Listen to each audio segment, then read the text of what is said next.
My friends, let us begin this hour together by looking honestly and quietly at a question that lives in the heart of nearly every spiritual seeker. Why is it that after years of praying, years of meditating, years of doing everything we believe to be right and holy, we still find ourselves longing for a breakthrough? Why does it seem that the very thing we desire most, peace, guidance, healing, release, somehow remains just beyond our grasp? You see, if we are willing to pause for a moment and look deeply, we will discover that most of our spiritual life has been built upon a subtle assumption that is never spoken, yet governs almost every prayer we utter. It is the assumption that we are here, in need, in lack, and that somewhere else, far off, above us, beyond us, is a God who must be persuaded to answer, who must be called to act, who must be moved to provide. And so we ask, we plead, we affirm, we declare, all with the hope that perhaps this time the heavens will open. But I must tell you gently that the harder we try, the more we strain, the more desperate we become, the farther we seem to drift from the very presence we seek. For spiritual answers do not come to the mind that is busy seeking them. Spiritual fulfillment does not enter a consciousness filled with anxious asking. The grace of God does not flow into a heart that is trying to wring blessing out of the infinite. And so we come to this paradox. All our striving, all our spiritual effort, all our attempts to reach God may very well be the very barrier that keeps us from realizing God. I am not speaking theory. I am speaking from experience, from years of discovering that nothing is withheld from us except by our own belief that we must attain it. And so in this hour, I invite you to join me in a new approach, a gentler approach, the way of recognition, not the way of pleading with God, not the way of wrestling with problems, but the quiet acknowledgement that the presence we seek is already here, that the life we desire is already within us, that the answers we have been begging for have never once been absent. Let us journey together into the truth that spiritual breakthrough does not come when we convince God to enter our experience. Spiritual breakthrough comes when we become still enough to notice that God has never been missing from it. In this stillness, in this recognition, we begin to perceive that every good we have ever sought is already present, already functioning, already complete. And so we begin.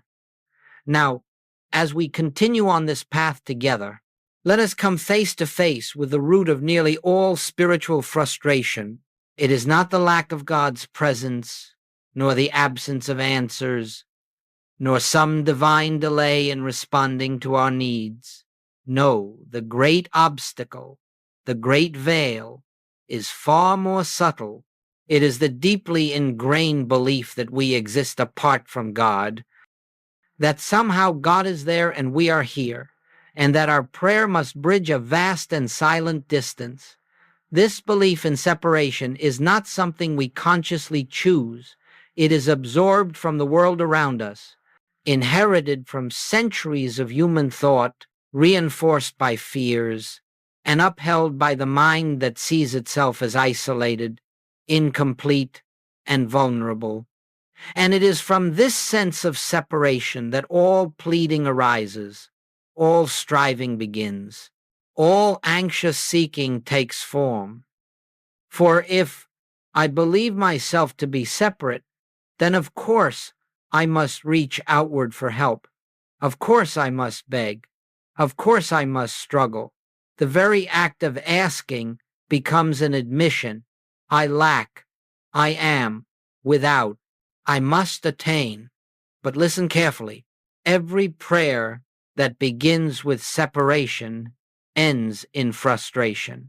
Every spiritual effort that assumes God is elsewhere becomes entangled in its own false premise. You cannot receive from a God you believe is far away You cannot know peace if you begin by assuming the absence of peace. You cannot feel God's presence while holding the conviction that God must be summoned. In reality, in spiritual reality, there is no separation. There never has been. There is not a God somewhere out in the heavens answering from a distance. There is only the one presence, the one life, the one consciousness, expressing itself as you, through you, and within you. Everything else is illusion born of fear and conditioned thought. The moment you accept the possibility, just the possibility, that you are not a separate being reaching toward God, but an expression of God's own being, the entire landscape of spiritual life changes. Prayer is no longer a cry upward. It becomes a recognition inward. Meditation is no longer an effort to reach something beyond yourself. It becomes an awakening to what is already here. Spiritual healing is no longer the attempt to bring wholeness into a broken situation. It becomes the unveiling of wholeness that was always present beneath the appearance. You see, separation is not a sin. It is a misunderstanding, and misunderstandings dissolve not through effort, but through illumination. When this realization dawns, even faintly, you begin to notice a quiet shift. The compulsion to ask softens. The fear that God is distant fades, and a gentle awareness begins to rise within. I am not alone. I am not abandoned. I am not separate. This recognition is the first crack in the shell of the old consciousness, the first opening through which truth can shine. From here, everything changes. Let us move a little deeper now and examine why all our earnest effort, all our pleading, forcing, and spiritual exertion so often leaves us feeling exhausted rather than uplifted, anxious rather than assured. It is not that effort is bad, nor that sincerity is unwelcome.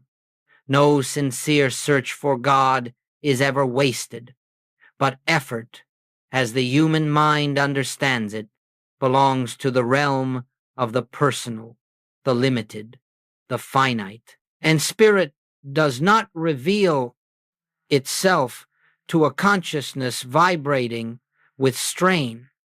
You see, the human mind imagines that the more intensely it tries, the closer it must be to God. But the truth is precisely the opposite. The more we try, the more we affirm the belief that something is missing, the more we strain, the more we reinforce the idea that the divine is distant, the more emotional energy we pour into our asking, the more clearly we confess that we do not yet believe. This is why Joel would say, God cannot enter a mind that is already full of its own thoughts, not because God is unwilling, but because a mind crowded with effort, noise, and self-directed striving leaves no room for the gentle whisper of truth. Effort becomes a wall made of worry, expectation, fear, and personal will. Consider this. If you were in a dark room, shaking the flashlight, turning it wildly in every direction, insisting that the light must appear immediately, you would miss the very thing you are trying to see. It is only when the hand becomes steady, when the movement stops, when the mind grows quiet, that the light can shine without distortion. So it is with spiritual realization. Goldsmith often used the analogy of a radio. The music does not begin when the radio turns on. The music is already filling the atmosphere. The radio's only function is to tune itself so that it may receive what is already present. But what happens when we twist the dial with frantic impatience, jumping from one station to another, fearful that we might miss the right frequency? We miss the broadcast entirely. We create our own static, our own noise. In the same way, when we beg God for an answer, We drown out the very guidance that is trying to reach us when we strain for healing. We close the door to the peace that heals. When we demand supply, we blind ourselves to the abundance already flowing toward us. Effort is noise. Recognition is silence. Effort seeks God. Recognition beholds God. Effort says something must change. Recognition says truth is already present.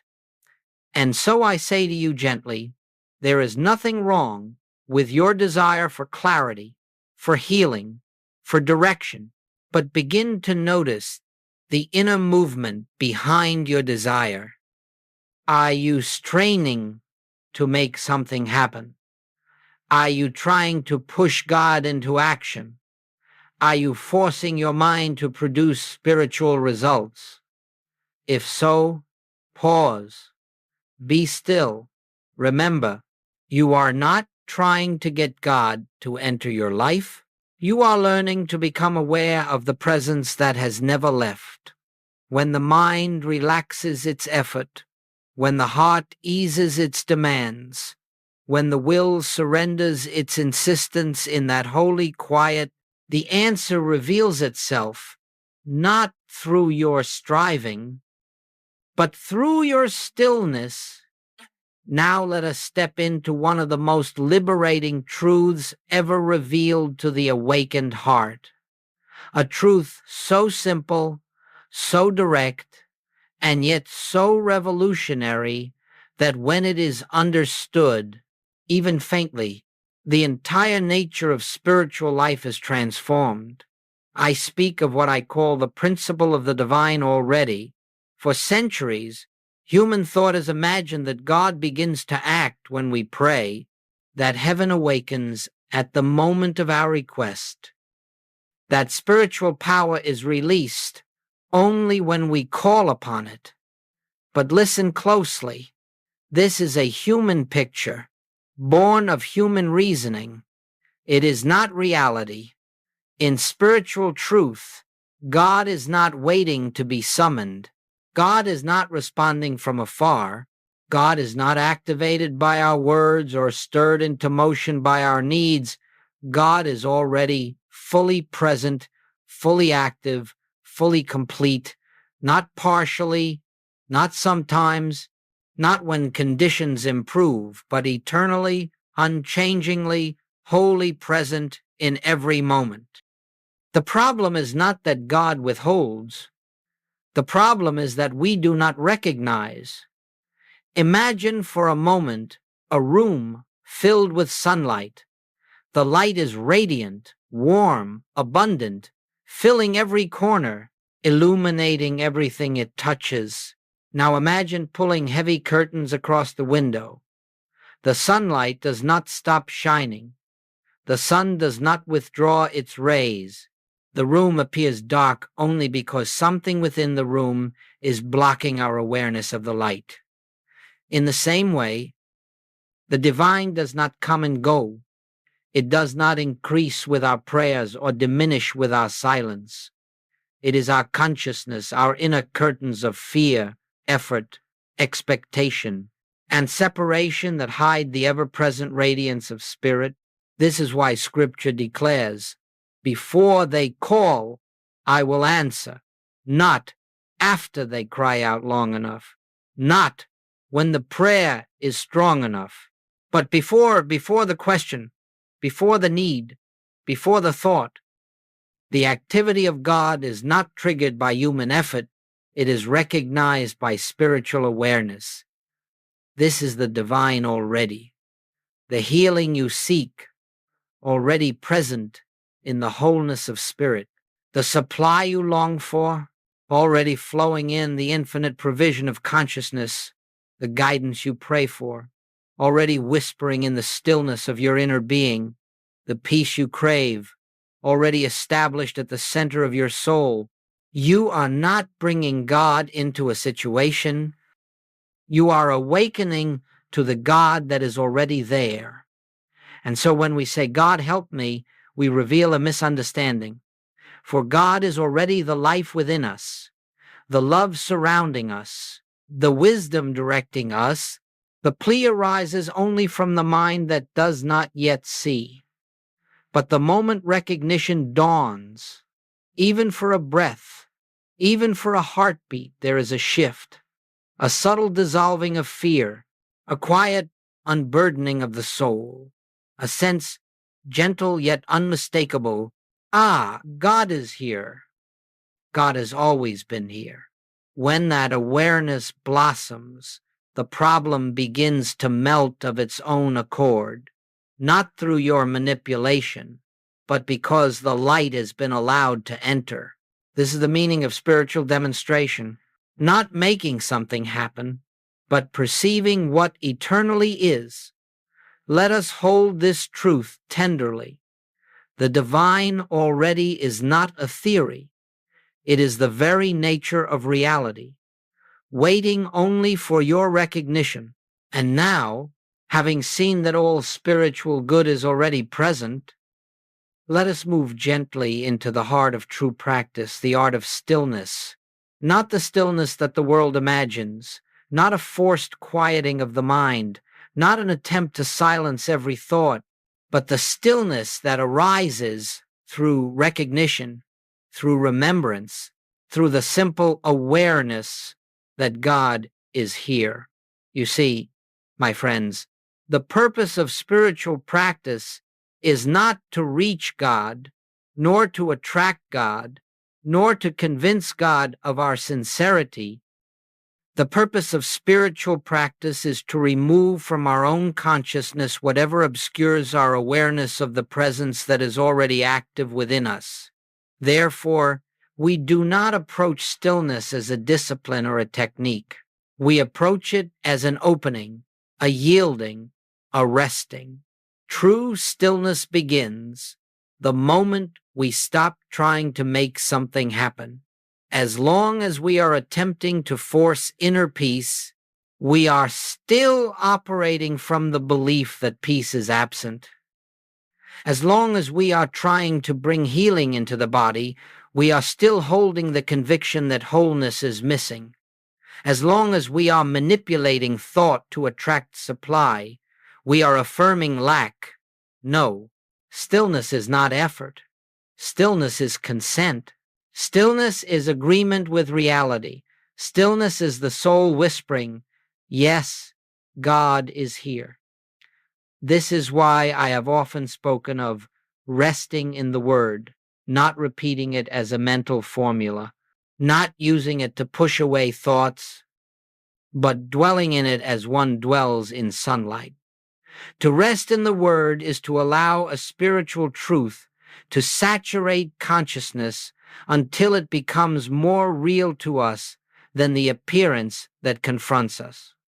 We take a truth such as, I and the Father are one, or where I am, God is, or Spirit is the life of my being. And we do not use these truths as tools for achieving a result. We simply sit with them. We let them be present in our awareness. We hold them lightly, reverently, quietly, not trying to believe them, not trying to convince ourselves, but simply allowing their meaning to unfold in this resting. Thought slows of its own accord, not because we forced it to, but because the mind begins to yield to the deeper rhythm of spirit. The anxious impulse to fix, to control, to improve softens. In that softening, a space opens. And into that space, the presence flows not from somewhere outside, but from within your own being. You do not feel a dramatic change. You feel a subtle shift, a gentle peace, a quiet recognition that something greater than thought has taken the helm. This is stillness, not emptiness, but fullness, not silence, but awareness, not passivity, but receptivity. And from this stillness, guidance reveals itself without effort. Healing unfolds without struggle. Supply appears without strain. Relationships harmonize without manipulation, not because we made these things happen, but because we became receptive to the harmony that was already present.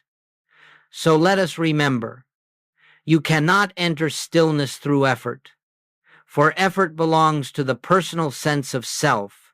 You enter stillness through recognition, through surrender, through the quiet willingness to rest in the truth of your oneness with God. Let us now allow these principles to take form in the realm where most of us feel the strain of daily living.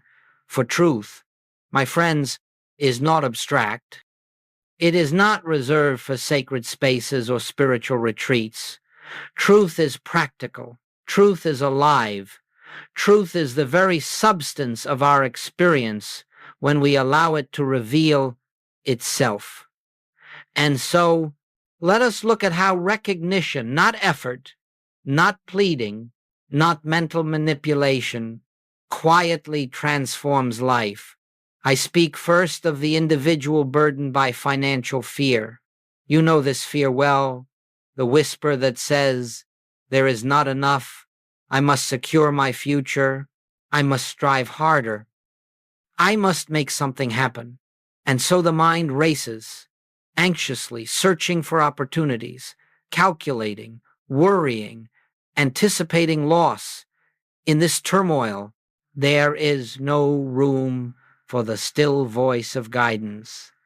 The mind, in its panic, becomes blind to the very supply that is already unfolding.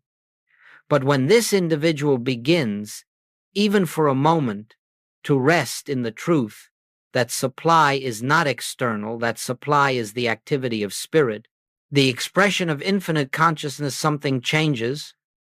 They are no longer fixated on the problem. They are no longer trying to force a solution. Instead, they sit quietly and acknowledge, God is the abundance of my being. All that is necessary is already present within the one life expressing as me. And in that awareness, the mind ceases to choke the flow. Opportunities that were previously invisible become clear.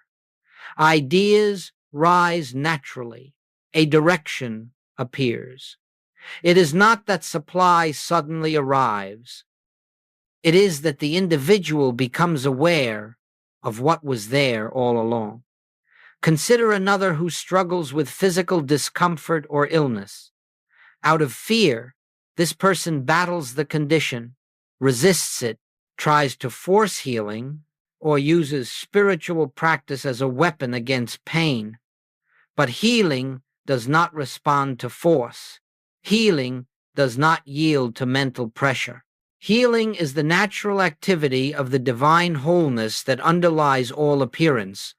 And so, when the sufferer becomes still, not denying the condition, but refusing to be intimidated by it and rests in the awareness, Spirit is the life of my body, Spirit is the wholeness of my being, a transformation begins. The fear that intensifies the condition loosens its grip, peace enters, and in that peace, the healing process, which had always been present, begins to reveal itself. Another struggles with relationships, longing for love, peace, harmony, connection. They effort, they analyze, they attempt to change themselves or others, or they cling to rituals of affirmation to attract companionship or healing. Yet all the while, they are affirming their own incompleteness. But when stillness dawns and they recognize, I am already whole, I am already complete in God, I do not need to get love, I am the expression of love itself. Something subtle shifts. They stop seeking from emptiness. They begin meeting others from fullness. They stop grasping and start allowing. And in that transformation of consciousness, relationships naturally harmonize, not because people have changed, but because the individual's perception has, in each of these examples, Notice what is common. The outer condition did not change first. The individual did not use spiritual truth to force an outcome. Instead, they rested in awareness, and the outer situation reorganized itself around that recognition. And so I remind you, spiritual practice is not the attempt to fix appearance. It is the unveiling of reality. When you recognize the divine already, the appearance yields. When you rest in truth, the illusion dissolves. When you stop demanding, you begin receiving, for the world changes only when consciousness changes. And consciousness changes in the moment you recognize that God is already present, already functioning, already complete as the very essence of your being. Now, as we walk deeper into this sacred journey, it becomes important, gently, honestly, to recognize the obstacles that naturally arise as consciousness shifts from effort to receptivity, from separation to oneness, from asking to recognizing. These obstacles are not signs of failure. They are not punishments, nor are they signs that truth is not working. They are simply remnants of the old consciousness, the old conditioning, the old way of seeing. And when we understand them, they lose their power. The first obstacle is impatience. Once we taste the moment of inner peace, once we glimpse the principle of the divine, already the human mind immediately says, "Now let it happen. Let the healing come. Let the supply appear. Let the condition change." It wants proof. It wants speed. It wants results. But my friends, spiritual unfoldment is not measured by time. Consciousness does not bloom on command. When you feel impatient, it is simply the old self returning, the self that believes outcomes depend on your effort or your timeline. And so when impatience appears, let it be a signal. Return to stillness, return to the recognition that God is already functioning and that nothing needs to hurry. Another obstacle is the mind's tendency to form mental pictures of how the answer must appear. You may say, "I know God is my supply," but then the mind quietly insists, "And supply will come through this job, this opportunity, this person." Or you may say, "I trust in healing," while imagining exactly how the healing must unfold. But spiritual supply is infinite. It cannot be confined to one channel. Spiritual healing is whole. It cannot be limited to a single method. When we cling to mental pictures, we close the door to the infinite ways God may express. Therefore, when you catch yourself insisting on specific outcomes, gently release them. Open the hand, open the heart. Say within yourself, "This or something far greater," in the way that divine wisdom ordains. A third obstacle is the return of fear. Fear about the body, fear about money, fear about relationships, fear about the unknown.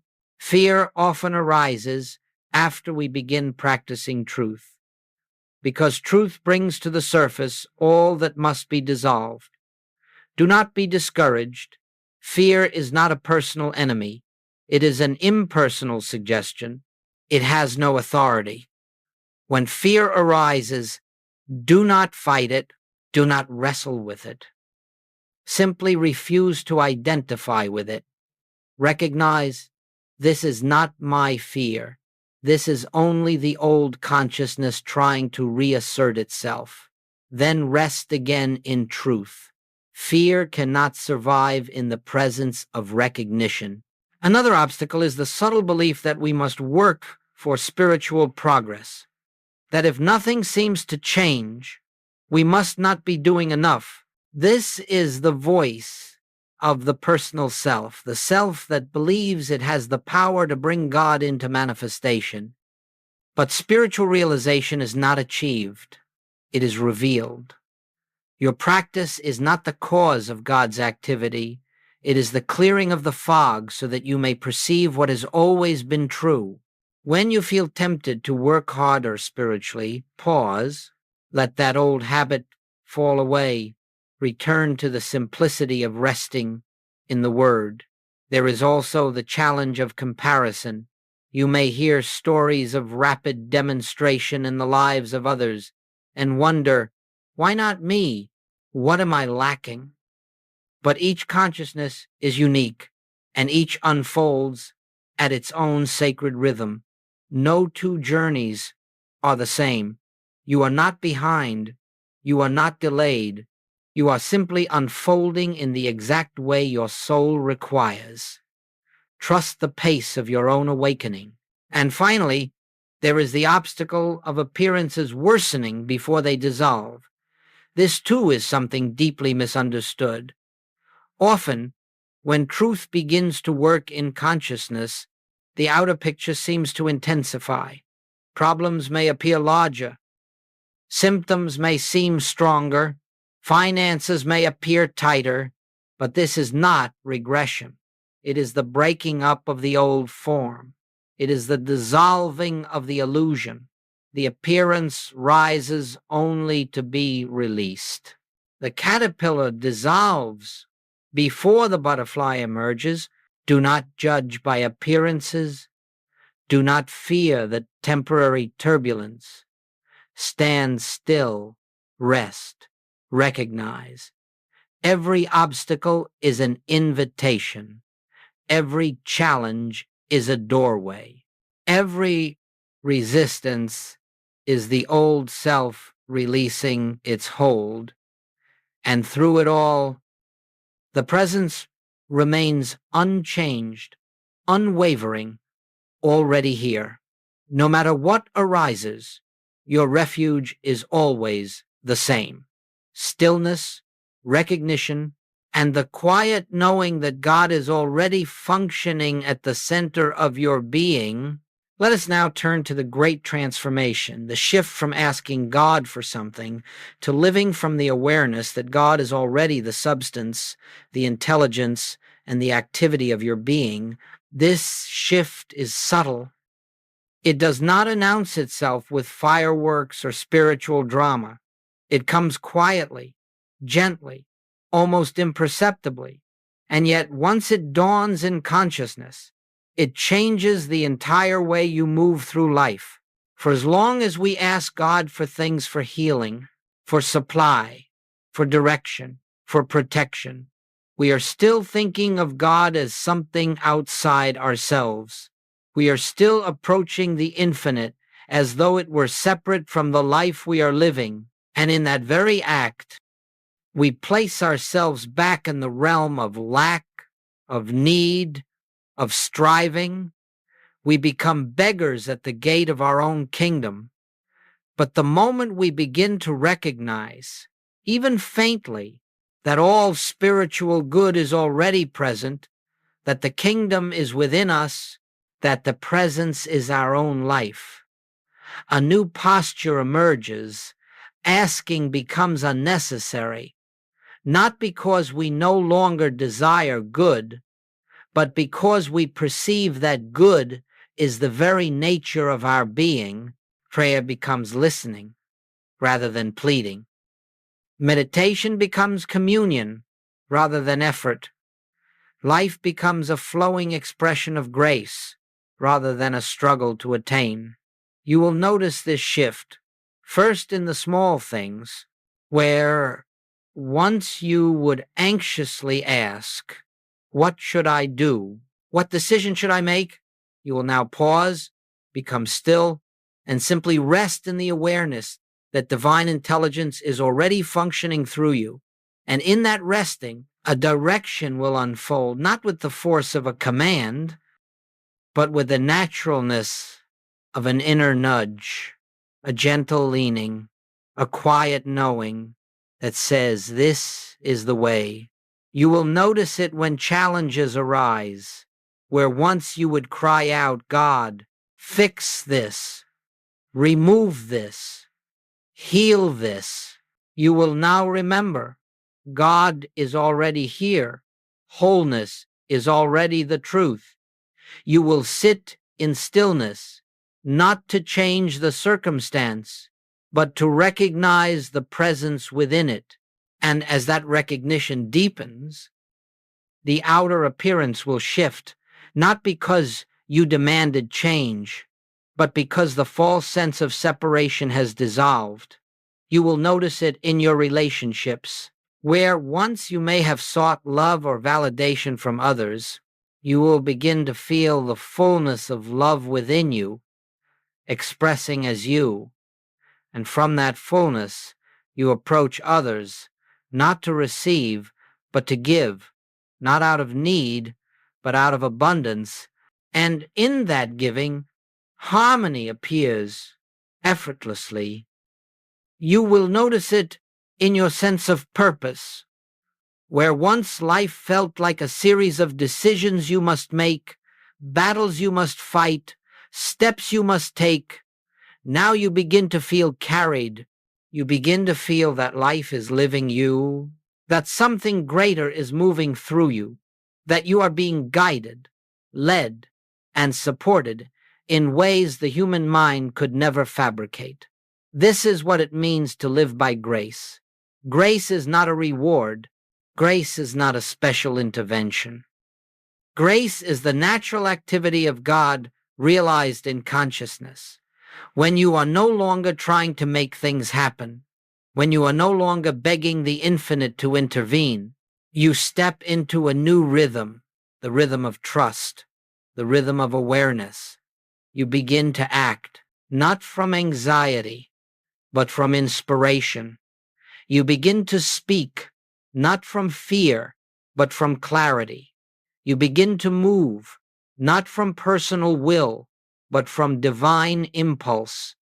And life, my friends, begins to unfold with an ease, a harmony, a quiet beauty that the striving mind could never achieve. You discover that the answers were never far away. They were simply waiting for your recognition. You discover that God was never silent. You were simply too noisy inwardly to hear. You discover that healing was never withheld. It was simply overshadowed by fear. You discover that supply was never limited. It was simply unseen through the lens of lack. This is the shift. This is the spiritual awakening. This is the moment when you cease being the seeker and become the beholder, the witness to the divine activity already present in your life. And from this awareness, life becomes not something you struggle to manage, but something you gracefully receive moment by moment, breath by breath, revelation by revelation. And now, my friends, as we bring this period of contemplation to its close, let us gather the threads of truth that have been laid before us and return once more to the quiet center of our being. For all that we have spoken of, the end of striving, the dissolving of separation, the recognition of the divine already, the practice of stillness, the emergence of grace, all of it points to one simple, eternal reality. God is here. God has always been here. And nothing is required but our awareness of this fact. You began this journey perhaps with a sense of longing for answers, for change, for relief, for breakthrough. And that longing was sincere. It was the soul's own impulse urging you toward higher understanding. But now you know that the fulfillment of longing does not come through greater intensity of effort. It comes through the quiet recognition that what you long for is already within you, whispering, waiting, ever present. If there is one truth to carry with you, let it be this: You do not need to persuade God. You do not need to convince God. You do not need to awaken God. You need only become aware of God. This awareness is your refuge. It is your strength. It is your peace. And it is available to you in any moment you choose to become still. So as you step back into the world of tasks and responsibilities, do not leave behind this inner sanctuary. Do not imagine that spiritual awareness belongs only to the hours of meditation. No, it is meant to permeate your day, to color your interactions, to guide your decisions, to reveal itself in the ordinary moments where you least expect it. When fear arises, return to recognition. God is here. When impatience stirs, return to stillness. All is already complete. When confusion appears, return to trust. The wisdom of spirit is living me. When lack suggests itself, return to truth. The fullness of God expresses as my life. Each return strengthens the awareness. Each recognition deepens the realization. Each moment of stillness unveils more of the divine activity already functioning in you. And so, as we leave this time together, I extend to you not a promise of future blessing, but an invitation to notice the blessing that surrounds you now, to notice the presence that enfolds you, to notice the peace that is nearer than your breath, to notice the truth that has followed you all along. You and the Father are one. May you walk gently in this awareness. May you trust the unfolding of your path. May you rest in the assurance that nothing is missing from your life, because nothing is missing from God. And may the still, small voice within you become louder than every fear, every doubt, every appearance. For the stillness you seek has always been within you, awaiting only your recognition.